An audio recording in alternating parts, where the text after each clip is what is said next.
Hey, First Baptist, I'm so glad that you could join us tonight. We are doing a missions emphasis for the Lottie Moon Christmas offering during the month of December. And I wanted to just introduce you to a few missionaries throughout this time. And the first guests that I have are missionaries in an area of Northern Africa that is hostile to Christianity. So for the purposes of this video, I will be using pseudonyms and and their identities will be hidden. So this is Lee and Jillian. Hey, Lee, Jillian, thank you so much for being here with us tonight. Thank you. Thank you so much for having us. And I really appreciate you putting this together. And this is exciting for us. Yeah, thanks so much, Garrett. Yeah, of course. So the first question that I want to start out with tonight is just kind of a little background and information on the history of how you were called to where you are. So how did God call you to the mission field, and how did that lead you to where you are today? So when I was a teenager, senior in high school, I started sensing God working in my life, a call towards ministry. And really, my first memory is I heard missionaries all my life, and but the first sense of really a calling, a direct calling overseas was my freshman year of college. And I remember being on a bus on a bus, and I was sharing with what do you want to do, and I was sharing with the girl sitting beside me that I really feel like God is calling me to go plant churches in an area of the world where you can't go as a traditional missionary. And so that's the sense that I had at that age, and then that kept growing later. So when I think about missions and God's call in my life, my first thought goes to time in GA's, Girls in Action, and hearing stories about missionary families and wondering, why didn't my parents take me overseas? That would have been really cool. But I didn't feel called at that time. But in college, there was a missions emphasis week in my university. And for some reason, none of my friends wanted to go, but I did. And I went to several sessions, and then I was there at the service on a Wednesday night, and there was a call forward, and I felt like the Lord wanted me to surrender to missions. And so I went forward, and they were like, okay, let's do some summer missions. I'm like, I don't know. Like, I just feel like maybe it's foreign, maybe it's here, it's not the right time. And so that was the beginning. And so when my husband and I, we met each other, we both talked about this call, but it was after we had been married and even had our first child that the Lord, we both saw this article in a magazine about missions and the need for people with business skills and English teaching skills to go part of the world where traditional missionaries. And so that's when the Lord said, now's the time. Now, Jillian, you mentioned in there that you had talked about your family a little bit. How did they feel about your call to go overseas? I'm blessed to have a family filled with Christians, and we, if anything, it's an issue of pride. They're so proud of me for being a missionary. And I had to say, we're all called to different things. Some of us are called as missionaries, some of us are called as teachers. I mean, it could be anything. So, but in particular, I'm grateful to my grandmother because she prayed that one of her grandchildren would be a missionary, and I'm the one. And my grandfather, he also served as a missionary. And so in his case, he went out as originally as a independent Baptist missionary, and in the 19 teens, and then served throughout the 1920s. And then in 1929, the stock market crashed, and so he didn't have funds to be able to. The church that was supporting them couldn't continue supporting them, so he had to come back to the States. He came back to the States and was only able to raise enough funds to bring his family back. So then took a ship back, brought the family home. And then in the 1930s, he heard about the cooperative program and the Lottie Moon Christmas offering. And he said, this is what missions needs. And so based on that, then he was pastoring a church in the States at the time, and he led that church into the Southern Baptist Convention. And so my family been very supportive for us in going down this path. That's special that y'all both have a heritage in missions and in your families. That's really special. Not a lot of people can say that. So what kind of preparation did you need in order to go and do what God had called you to do? When after I told you, I started sensing that call that I was called to go overseas in early part of my college time. I went and spent one summer, spent a whole month. I actually had a chance to go out and just seek the Lord. And so grandparents had a little camper, and so I stayed out in the country and just spent an extensive time seeking the Lord. What would He want me to do? And in that time, God started showing me that, first of all, that He is faithful, even when we're faithless. And He started showing me His faithfulness and how He takes us, and that we don't need to, we need to be faithful in the little things. And so in that, He started showing me how for many people in the scriptures, you see that there's a call on their lives, but then He takes them through a season of preparation. And that season of preparation isn't necessarily going to school, but it's more, how do you do ministry in life? And so in my case, I got my undergraduate with a religion degree, studying biblical studies, and then but then the Lord, instead of going straight to seminary, the Lord said, no, I needed to get a master's of business administration. So I did that and was working in the computer field and got a job in corporate America. Was working in corporate America, and I felt just as much as I was in the center of God's will during that time, 9 years in corporate America, as I am now.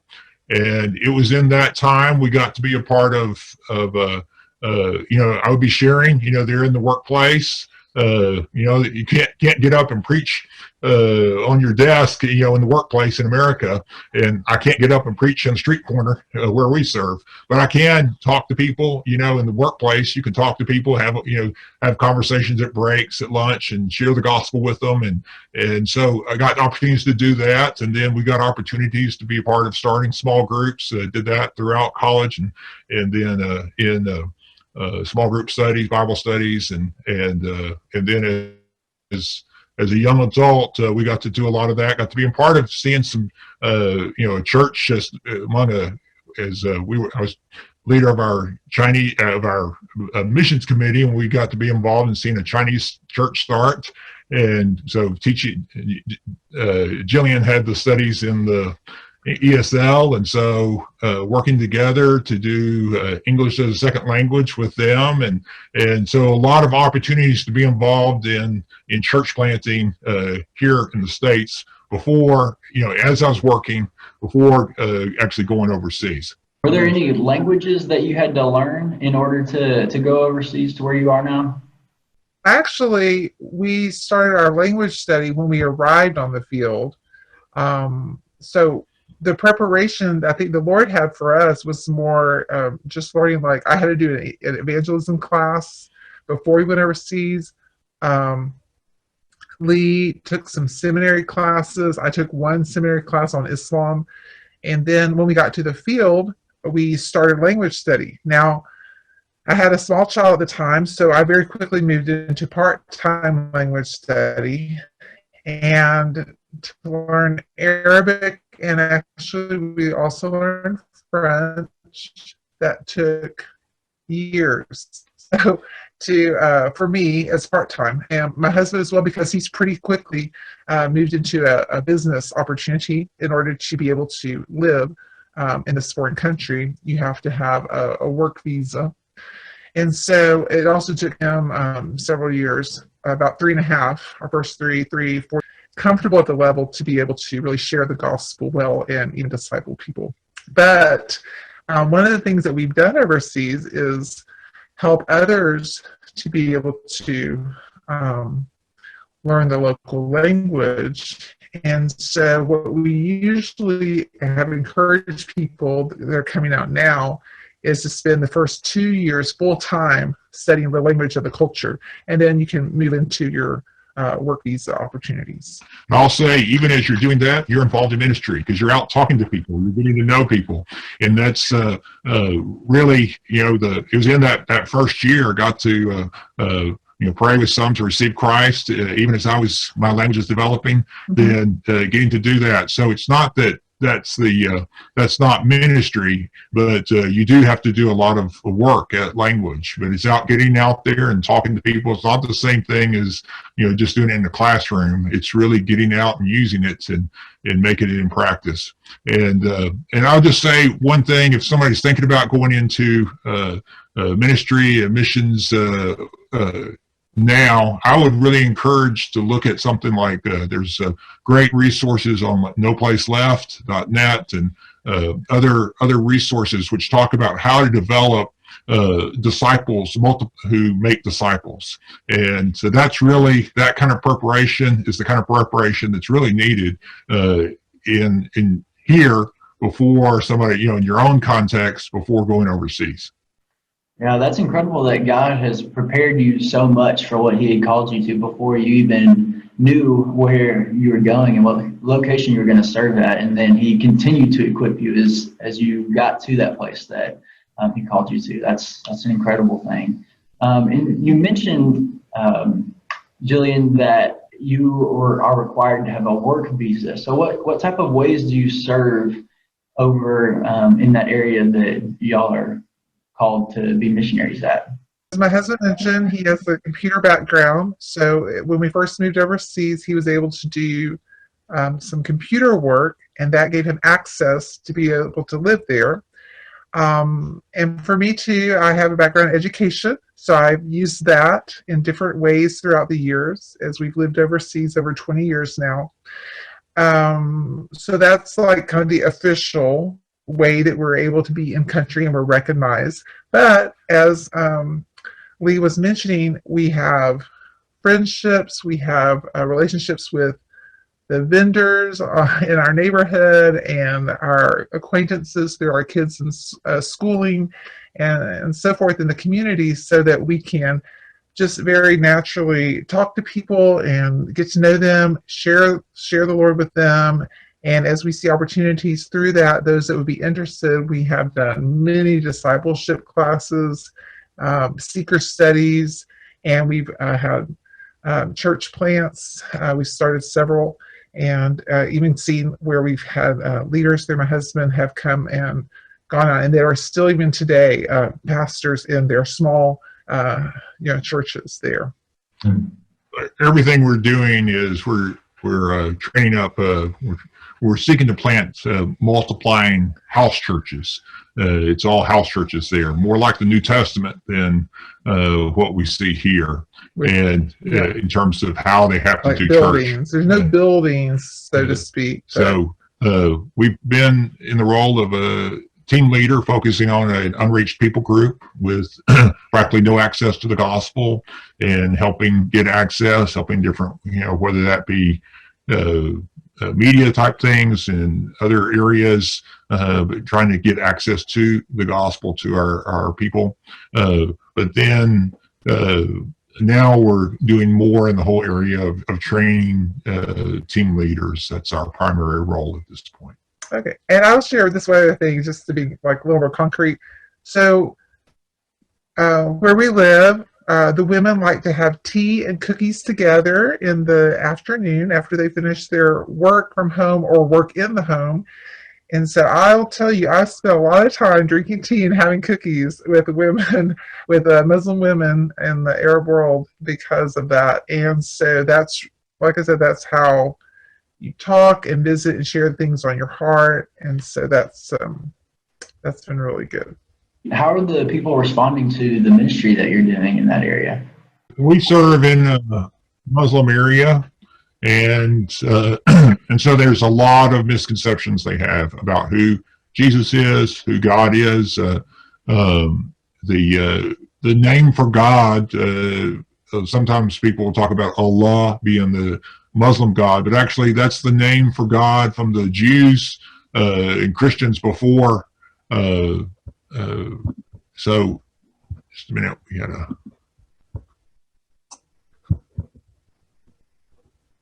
lost you here. Okay. So the name for God for Allah is the name for God actually used by the Jews and the Christians predating Islam. And so, but what's happened is that they've distorted the meaning who God is.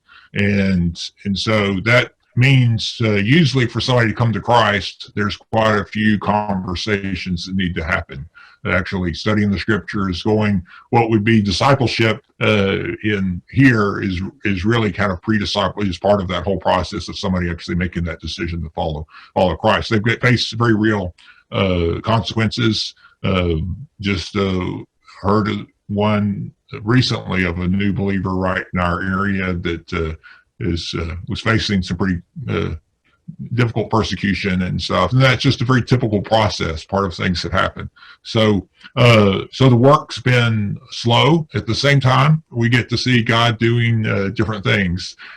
Just for example, this year in the middle of COVID and everything, we had started before that. We had started a new house group. It was very small, and we were meeting together. Then and then that happened right as COVID hit, and the country went on a very strict lockdown, and so we could not meet together at all at that point. And so at that time, then we started doing everything online, having online meetings, and one of the guys said, "Hey, this is great," and so then started 2 more online groups in the area, and so then as things loosened up a little bit, then they opened up those. Then they continued meeting together. They're still meeting together. The guy that I was telling you about just faced some pretty heavy persecution. Then he said, "Well, you can kill me, but I'm still going to be." He was supposed to get baptized this past weekend, and he did. And so he did that. So God's working in the lives of people, and we're excited to see that. Mm-hmm. And I would say for the women, there's been a lot more resistance. If you can imagine, all your social networks, all your holidays are all centered around Islam. And so to leave Islam is to leave your whole life, pretty much all your relationships, all your social situations. I mean, other than weddings, but weddings are still filled with huge amount of Islamic ideology and traditions. And so anyway, so I've seen women come to faith in Christ. I have some really dear friends, my sisters in the Lord now, and that I've seen, but it's very few compared to the amount of men actually. So, but both numbers are growing as over time. We've been seeing more people come to Christ overall, and even children, whole families coming to Christ. That's amazing. It's really cool to hear all about what God's doing in that area and how He is using you guys for ministry in there and calling people to Him. Thank you so much for sharing that. You mentioned that it's a very Islamic country and an Islamic culture. What are some of the biggest cultural differences between your home country and where you are serving right now? The most obvious one again, this is just for women, is dress and hair. So um, there's not complete cover, but there's just a different view of what's modest and what's appropriate, what's godly. And so I dress much more conservatively, with long sleeves and my hair up. Compared to my husband, he just dresses like in America, jeans, t-shirt, casual khakis, whatever. So that's like kind of the first thing you notice. Yeah. Is there any difference in food or anything like that? The food is great. You think when you go overseas that you're going to be eating all these weird things, and we do a little bit of that, but not much. Most of it is pretty good. But the big difference is all communal. You eat together. You're eating out of a common dish. So you have to be. You're eating with your hands. So those are the big differences like that. You have to be willing to make those changes. But if you're willing to do that, then it tastes pretty good. Sounds like it's a pretty warm culture and very friendly and family oriented. Is there, you mentioned that you said something about how the food, it's not like what people think whenever they think about the food over here. Are there any other common misconceptions that you think that people maybe in the States have about missionaries that are overseas? I think there's been a lot of like fear for your life, afraid of like someone trying to hurt you if you go overseas, and obviously there's that problem worldwide.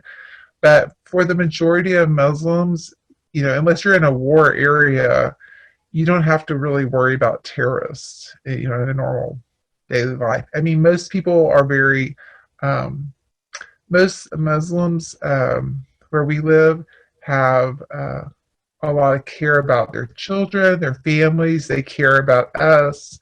They express condolences when bad things happen, and they're looking out for us. They want to make sure that nothing bad happens to us, the foreigners. They want to take care of us. I'm glad that you're in an area where you feel welcomed by the people around you. That's very special. So Yeah, definitely a big misconception that people have here in the States. I'm just going to add one more misconception. I think you asked about missionaries is we don't go there to change the culture.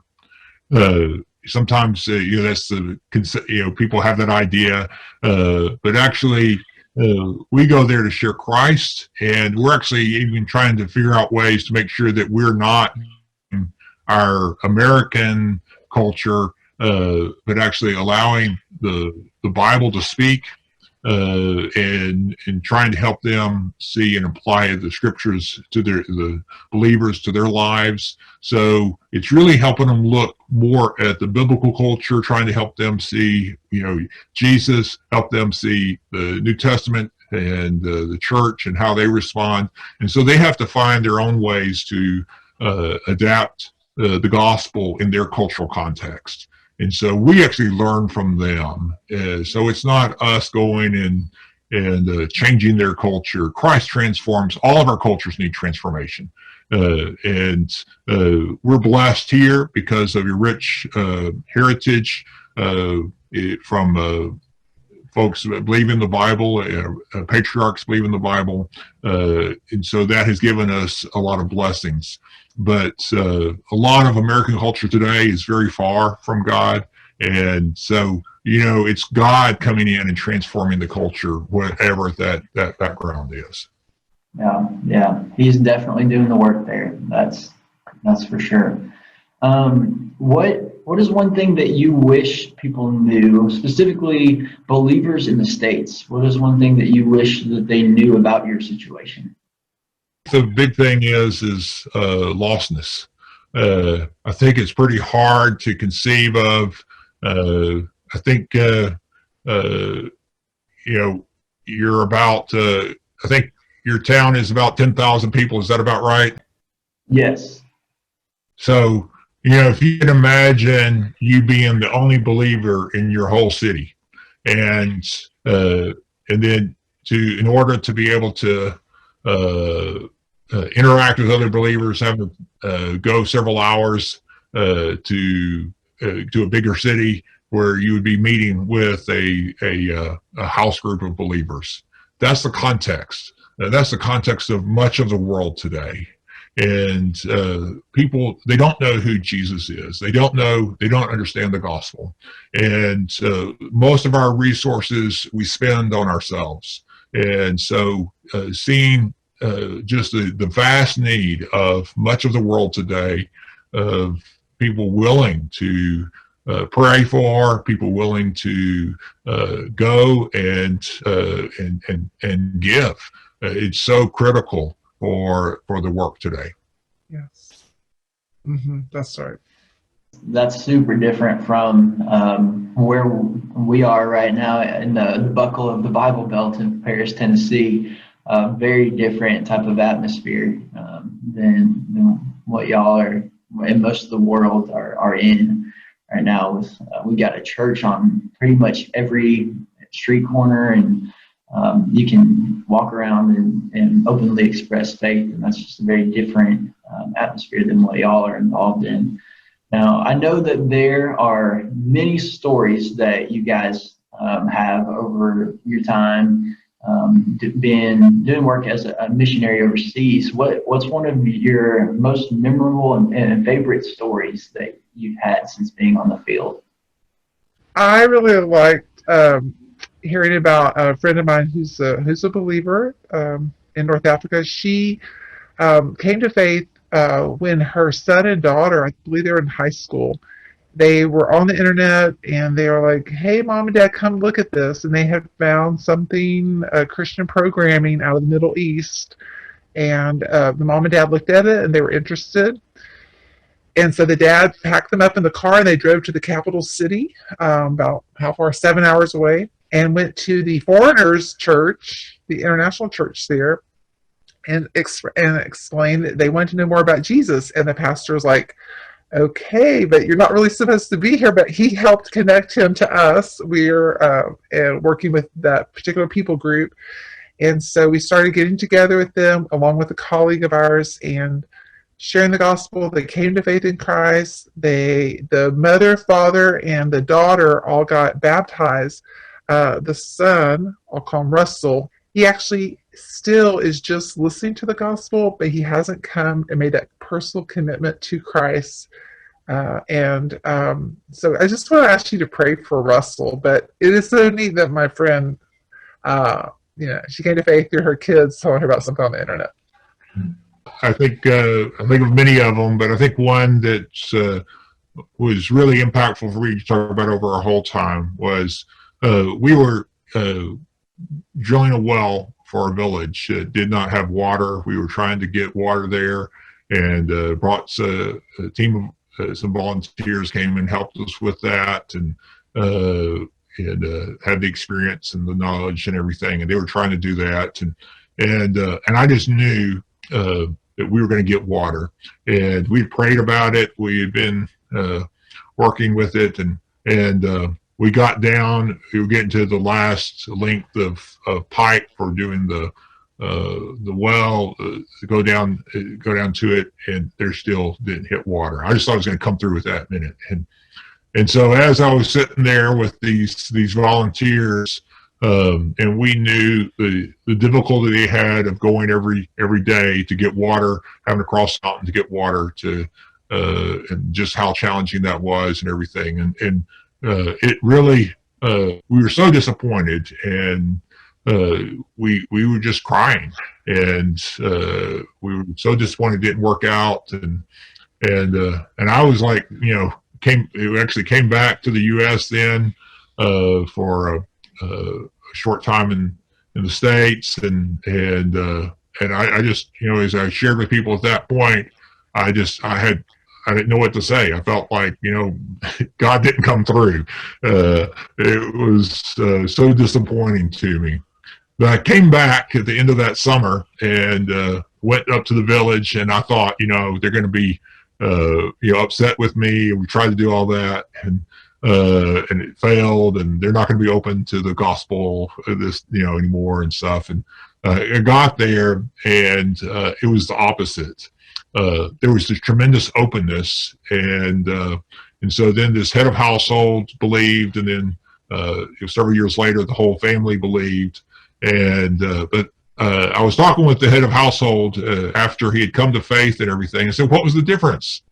And he said, "It was, you came out here with the well, and we all thought, everybody thought that, you were doing this as kind of a good deeds, that you were trying to, in Islam, they want to get points. And so, we thought you were trying to do your good deeds. And, but then when you guys broke down crying and we realized that you really loved us and that you were really sad, you were really broken up that this didn't happen and how hard this was going to, the difficulties we were facing, it changed. We knew that there was something. And so then that's why he was open. And so he received the Lord right after that. And so that's just kind of how God can work, and sometimes not what we were expecting, not what we were thinking it was going to be. That's one of my favorite stories. That's incredible, man. It just shows us kind of how grand our God is, that even when plans don't work out the way that we think, he's still working, he's still moving, and he is still going to change lives. And he can use those situations, even though they didn't go the way that we planned, for his good and for his glory, and to bring people to him. That's an awesome story. Thank you so much for sharing today. I really appreciate the time that y'all have dedicated to just be open about the place that you're in and the situations that have come up over the time, your time overseas. And I just wanted to finish with one last question. How can we help you? How can we be there for you? The first thing is pray for us. We really need your prayers. As I mentioned, there's this one believer facing persecution, and that's got impact on a lot of people we care about. And so pray for this believer to keep growing strong, that he would keep growing his faith, that he'd get through this time of fear, that he would be able to wisely share his faith and continue growing. But we just ask we cover your prayers, and I'm going to ask you to pray. We're trying to put together some training for some team leaders, and everything has gone against it. So just ask you to be praying for that. So ask that you would be joining us in prayer. And if you want to know more about how you pray for us, then they can contact you, Garrett, and you can kind of work with us, and we can help you get those. But also, we really appreciate your support, your financial support through the Lottie Moon Christmas offering. We couldn't be there without the Lottie Moon Christmas offering. And so I just ask that you would continue to thank you so much for your support there, and continue to it's not only enabling us, but so many other workers on the field. And this year is the 175th anniversary of the International Mission Board. And so we would like to see 175 million for the Lottie Moon Christmas offering. And all of that goes to the direct support of overseas work. And so you can't do a better, I have a business background. It's the best investment you can make in your giving is giving there. So I would appreciate your support there. And one last thing to add to that is, it's not going to be everybody, but some of you need to come. You come and, give your life to sharing the gospel with those that are in darkness. Absolutely. Again, thank you guys so much for your time today, and thank you so much for your service to God's kingdom overseas, and a place that is not the most comfortable, but is sure rewarding at the end. Just wanted to close with an address to you students. You have the opportunity, like Lee said, to give to the Lottie Moon Christmas offering. This year, our church is setting a goal at $60,000 for the church. Now that's about the cost that it takes to support a missionary family for a year. So that is our goal, is to raise that amount of money, and you can be a part of that. We would love for you to participate. And you are a part of the church. You're a part of the Great Commission that God has given to us. So he's calling you to go, and maybe he is calling you to go overseas. And if he is, I pray that you would not push that calling away, and that you would follow through with that and would accept that. And if you feel like God is tugging your heart that way, then talk to me. I would love to help you. So let me pray for you, Lee and Jillian, and just thank you for your time again. Dear Heavenly Father, I thank you so much for these missionaries. I thank you so much for the people that you have given the charge to go overseas and do work for your kingdom. Father, I pray that you bless their work, and that you would just use them in mighty ways. God, we've heard stories upon stories of how you've worked over there, and we know that you will continue to do so. Father, I pray that you continue to use us who are here in the States to share your word with those that we come in contact with. God, we are in the same situation as Lee and Jillian in the sense that we go to school and we go to work and we go to the grocery store, and we can have conversations that are gospel-centered for you. We can do that right where we are. We don't have to go overseas necessarily. Father, I pray that if there's anybody who is feeling that call to go overseas, that they would go, and that they would give their lives for you, and that they would just dedicate themselves to that calling that you've given to them. Father, I thank you again for all that you are and what you've done for us. We pray all these things in the name of your Son, Jesus. Amen.